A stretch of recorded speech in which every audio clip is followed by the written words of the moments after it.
అధికారంలోకి వచ్చి ముఖ్యమంత్రిగానో ప్రధానమంత్రిగా ఉండేటటువంటి వాళ్ళు కొంతమంది ఒక ప్రకటనలు చేస్తుంటారు. మేము రూపాయి కూడా తీసుకోము, రూపాయే తీసుకుంటాం, ఇట్లాంటి ప్రకటనలు చేస్తుంటారు. సరే, ఇదివరకు ఇలాంటి ప్రకటనలు చేసేవాళ్ళు, కానీ ఇప్పుడు ప్రకటనలు అది గొప్ప ఇది కింద ఒక్క రూపాయి తీసుకుంటున్నారు అంటూ దాన్ని ప్రచారం చేసుకుంటాం కూడా నడుస్తుంది. కానీ అట్లా ఆ రూపాయి తీసుకున్నారు కదని ఎవడు ఓట్లేలా.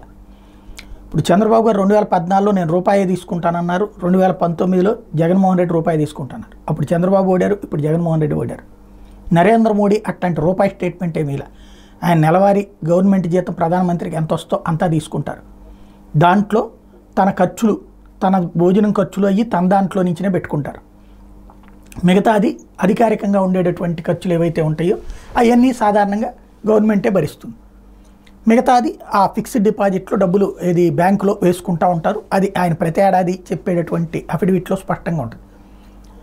అంటే జీతం తీసుకుని పనిచేస్తారు ఆయన. నేను ₹1 తీసుకుంటున్నాననే మేకపోతు గాంభీర్య ప్రకటనలు చేయరు. సీఎంగా ఉన్నప్పటి నుంచి జీతం ఖచ్చితంగా తీసుకుంటారు. ఇప్పుడు అదే బాటలో పవన్ కళ్యాణ్ ఈ మేకపోతు గాంభీర్య ప్రకటనలు కాకుండా నేను జీతం తీసుకుంటా, జీతం తీసుకున్నప్పుడే అకౌంటబిలిటీ ఉంటుంది, సంపూర్ణంగా జీతం తీసుకుని 100 రెట్లు కాదు 1000 రెట్లు పనిచేస్తాను, అప్పుడు నన్ను అడిగే హక్కు ప్రజలకి ఉంటుంది, ప్రజలకి నేను మరింత బాధ్యతగా ఉంటానన్నటువంటిది నాకు ఉంటుంది అన్నటువంటి ఒక చక్కటి ప్రకటన చేశారు. మంచి కాన్సెప్ట్.